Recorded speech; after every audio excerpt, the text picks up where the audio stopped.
Video చూపిస్తాను. చెప్పు.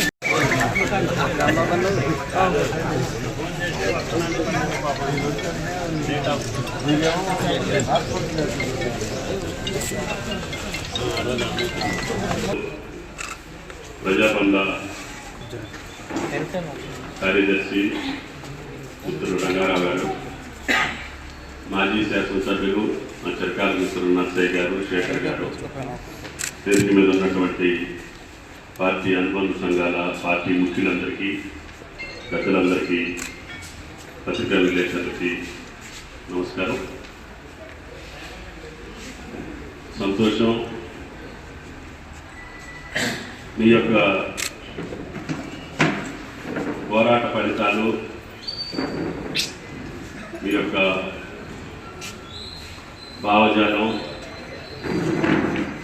మీ యొక్క ఆలోచన విధానం గత 40 సంవత్సరాలుగా గమనిస్తున్నటువంటి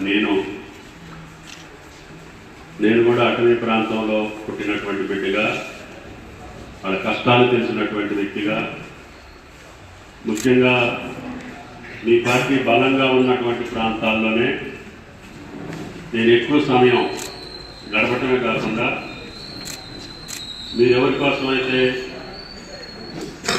కష్టపడుతున్నారో, పోరాటం చేస్తున్నారో ఆ సమస్యల పరిష్కారం కోసం, వాళ్ళ జీవితాలు మెరుగుపడటం కోసం, వాళ్ళు కూడా మండలంలో కోణంలో ఉంటున్నటువంటి ముఖ్యంగా గిరిజనులు, అదేవిధంగా ఆ ప్రాంత మౌలిక వసతుల కల్పన కోసం పెద్ద ఎత్తున నాకు ఆ భగవంతుడు ఇచ్చిన శక్తి మేరకి ఆ రోజుల్లో బాటన్న, అరుణక్క, ముత్తయ్య, కృష్ణ ప్రజాప్రతినిధి యొక్క సహకారంతో ఒక గుండాల ఆడపిల్లే కాకుండా వాజేడు నుంచి విఆర్పురం, చింతూరు దాకా నా అధికార కాలం ఎక్కువ ఆయా ప్రాంతాలకే. ఎందుకంటే ఇక్కడ ఉన్నటువంటి మైదాన ప్రాంతంలో ఉన్నటువంటి వాళ్ళకి అధికారులు అందుబాటులో ఉంటారు, ప్రజాప్రతినిధులు అందుబాటులో ఉంటారు, వాళ్ళకి నోరు తెరిచి అడిగే శక్తి ఉంటుంది, ఏదో రకంగా చేయించుకోగలుగుతారు. కానీ వాళ్ళకి అడిగేటటువంటి అవకాశం లేదు. వాళ్ళ దగ్గరికి అధికార యంత్రాంగం కానీ ప్రజాప్రతినిధులు వెళ్ళే అవకాశం ఉండదు. కాబట్టి ఎక్కువ నేను అధికారం నా ప్రాంతానికి తీసుకెళ్ళి వాళ్ళ కష్టాలు చూపించి, వాళ్ళకి ఆ కష్టాలు తొలగేదానికి మౌలికంగా ఏం చేస్తే ఆ ప్రాంతాలకు అవకాశం ఉంటుందో, విద్యా వైద్య సౌకర్యాలతో పాటు వాళ్ళ వ్యవసాయానికి నిమ్మవారు కానీ ఇంకోటి ఉండదా కాదు చెరువులు, భీముని పాలు, వాటి పాపం గిరిజనులు నా దగ్గరికి నడుచుకుంటూ వచ్చే రోజులుండే. అటువంటి నాకు వీలైన కాడికి పరిష్కారం చేశాను.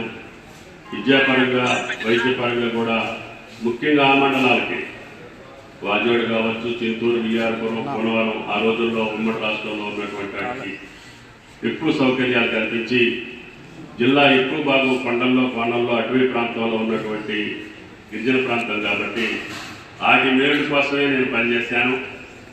కాబట్టి నాకు ఆ సంతృప్తి ఉంది. మళ్ళీ మీ అందరి యొక్క సహకారంతో ఈ ప్రభుత్వంలో కూడా నాకు అవకాశం వచ్చింది.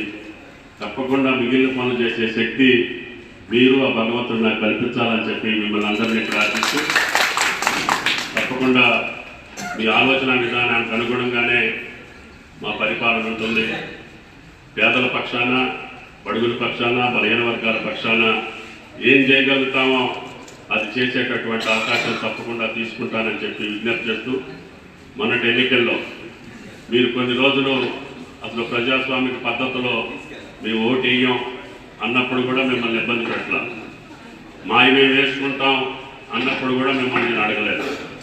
కానీ మీరు ఇప్పుడున్నటువంటి పరిస్థితుల్లో ప్రజాస్వామిక పాలన కావాలని, స్వేచ్ఛాయుత పాలన కావాలని, ప్రజలందరికీ ఉపయోగపడేటటువంటి పాలన లేదు అని చెప్పి గత ప్రభుత్వాన్ని మన అందరం కూడా ఆలోచన చేసిన తర్వాతనే మీరు ఆ నిర్ణయం తీసుకొని ఇదే హాల్లో నాకు ప్రకటించిన సందర్భం నేను ఎప్పటికీ మర్చిపోనని చెప్పి కూడా ఈ సందర్భంగా మీ పార్టీ మూల సూత్రాలకు కూడా ఒక భిన్నమైనప్పటికీ ఇక్కడ ఉన్నటువంటి ప్రజల కోసం ఈ రాష్ట్రం యొక్క అవసరం కోసం మీరు తీసుకున్నటువంటి నిర్ణయాన్ని నేను ఎప్పుడు కూడా గుర్తుపెట్టుకొని భవిష్యత్తులో అదే రకంగా ముందుకు వెళ్తానని చెప్పి విశ్లేషిస్తూ మీరు నాకు ఇచ్చినటువంటి సహకారానికి మనస్ఫూర్తిగా ధన్యవాదాలు తెలియజేస్తా.